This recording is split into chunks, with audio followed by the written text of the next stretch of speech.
পাঁচটা সাধারণ জ্ঞান যা অনেকেই জানে না। তুমি কি জানো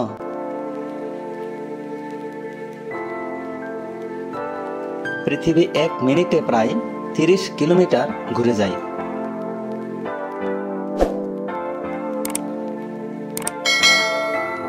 একটা মৌমাছি দিনে প্রায় 5000 ফুল থেকে মধু সংগ্রহ করে। হাতি একমাত্র প্রাণী যে কখনো লাফাতে পারে না।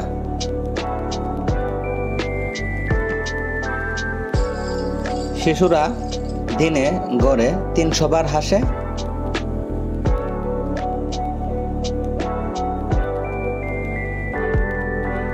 বড়রা হাসে মাত্র 20 বার। আমাদের গ্যালাক্সিতে এতগুলো তারা আছে যে বালুর দানার থেকেও বেশি। পৃথিবী 1 মিনিটে কত কিলোমিটার ঘুরে যায়? 10 কিলোমিটার, 30 কিলোমিটার, 50 কিলোমিটার? উত্তর কমেন্টে জানাও। কোন প্রাণী লাফাতে পারে না? কুকুর, হাতি, বিড়াল